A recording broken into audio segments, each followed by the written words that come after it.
No, no, no, no, no! I thought we were having a nice date. I thought we were having a nice date. Obsession. The wanting of something, the over infatuation of something or someone that, in this case, doesn't want you back. Unhealthy, unhealthy infatuation. That is what I would say obsession is. And today we're going to be talking about Obsession, the movie, and looking at it from a perspective of obsession, the dangers of being a chud.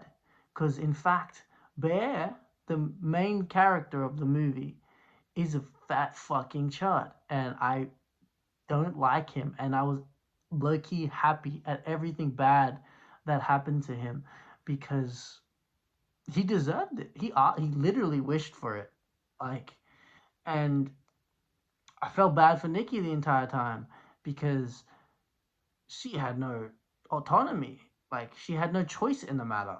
And the fact is, Bear never saw her as an autonomous being, just an object of his infatuation, an object of desire. And that is major chud behavior. Major chud alert.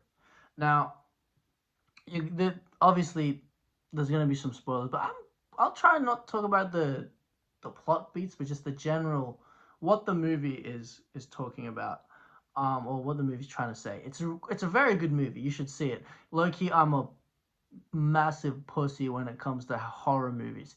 I've had scary shit happen to me in real life, like where I'm like, oh, I think my safety's low key in danger, and that shit is not that scary to me. But a horror movie, I'm gonna be watching it like this the entire time, like this under my shirt type shit, like.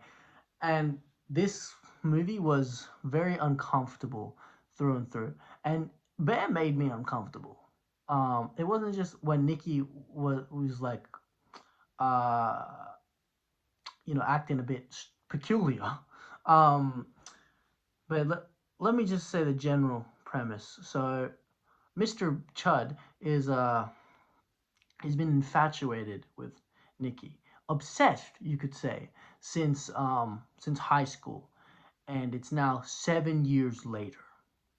7 years, you've just stewed in your feelings that are not reciprocated. She only sees you as a friend, little bro.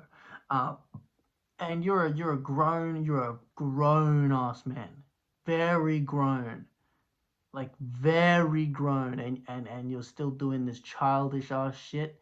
Major chud alert. Um, but look, I genuinely like he pissed me off the entire movie. Um, and I keep saying they he's taking her home at the start of the movie. She tells him she's not feeling fulfilled in the current job, and she has dreams and aspirations of being a writer. Tells her that she's writing a love story, and he says, "Oh, like a romance." And she's like, "No, a love story." Aren't they the same thing? Now, the fact that he can't differentiate between a love story and a romance says a lot about his character. They are they can be similar. You can have a love story that is also a romance, but they're not the same. They're not synonymous. Um, yeah, I guess that's a little tangent right there. But she's telling her dreams, and the entire time he's clearly just he's not hearing anything. He's not really listening to her. He's just so infatuated that anything she says, he just he doesn't take it in at all. Uh, like she said, she's like comfortable with him, but the vibe she was giving was clearly, I see you as a friend, and this is why I can confide in you. She thought she could confide in him. Whole time he just wants that coochie. Um, and they get back to her house. As she's about to leave, they have this conversation. He calls her a name she doesn't like, and then she he got all like chudded out about it, and then she straight up asked him, Bear, do you like me? And he's like, I think you're a great friend. I think we're greatest friends. Easiest layup right there, and he was too much of a pussy bitch to do it. So instead, he uses this one wish willow, which was a gift that he was getting for her, because he went to like this weird shop where they sell like crystals and shit, and also one wish willows. And the clerk told him, "Don't come back here complaining. People complain when they get these." And he's like, "Well, is it a scam?" She's like, "No, but they complain." Red flag, bright red flag. But he's got the rose tint glasses on, so he does not see that shit because he's a stupid fucking chud. Um, in fact, Nikki was trying to set him up with Sarah, who also works there and is in their friend group, who clearly does like him, and they have good chemistry. And he's just like, "Hey, I'm Nikki," like piss me off.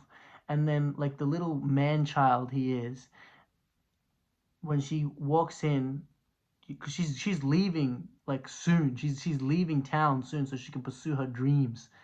And he's like, immediately, it's like, oh fuck, what do I do? So he didn't even have the goal to confess how he really feels, knowing that she's gonna leave. So instead he decides to just snap and says, I wish Nikki would love me more than anyone in the world. And then just like this switch flips, and Nikki's no longer an autonomous being because he never saw her as such. So now she is fulfilling his fantasy. She loves him more than anyone in the world, including herself. So she pretty much gives up on her dreams, doesn't have a life outside of Bear, and it's a it shows this clear codependency, um, because she doesn't even really want to breathe without Bear. Like she and they have this honeymoon phase where there's this montage of them together, and you can see that it's the honeymoon, the rose tinted glasses. They're starting to get a bit of cracks in them, even when she comes back that night, because she gets in the car with him and she's like, "I can't be alone right now. My dad has cancer." He did it. And even like they spend the night together. Then the next day, his cat was dead. She fishes his cat out of the fucking trash and makes a shrine. Now that's that's a bright red flag right there. In fact, she used like a red like towel or some shit to put the cat on, and had some red candles. Bright red flag there, buddy. But he's like, Nikki, she's mine. Like major chud. So anytime anything bad happened to him, I was happy, bro. Like, cause he just pissed me off. Cause there's so many motherfuckers like that. There's so many dudes, so many chuddy dudes like that, and it's just unhealthy. And I'm glad this movie showed that they really don't see the objects of infatuation as people. They're just objects. That's the dangers of obsession and the dangers of being a chud that is obsessed.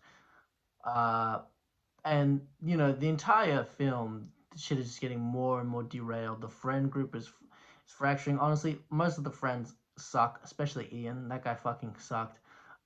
Sarah was cool. I fucked with Sarah, but mm, she got a bit too close to Bear, and then Nikki didn't like that. I knew knew that shit was coming. And also, there's one scene that I actually called.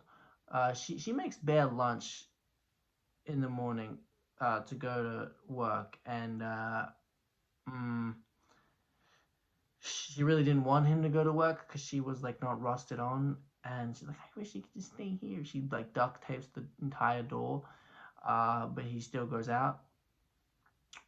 And then she made him lunch, and I kind of predicted what was in the lunch. Um, Remember the cat from earlier? Yeah, that cat is cooked, if you will. Uh, and you know, it's very clear that Nikki became a passenger in her own body, like through the wish. Because when she's like her dreams are different to how she acts when she's awake. Because when she's awake, it's just bear this, bear this, bear this. And then there's one scene where she's dreaming and she's kind of like, I've never been with you. I've never really loved you. Just let this end, please, bear. She was begging him to put her out of her misery, and he still just end it. And he didn't. He was too much of a coward. He was too much in it. He was too much of a fat fucking chud. And if you stayed this far, you should have already seen the movie because I did give a spoiler warning. The end results with he was too scared to leave, so he just tries to kill himself, but he can't even follow through with that. This man has no follow through, and he tries to vomit up the pills he swallowed, and then she breaks her wish. And it was like, I wish Bear would love me as much as I love him, probably.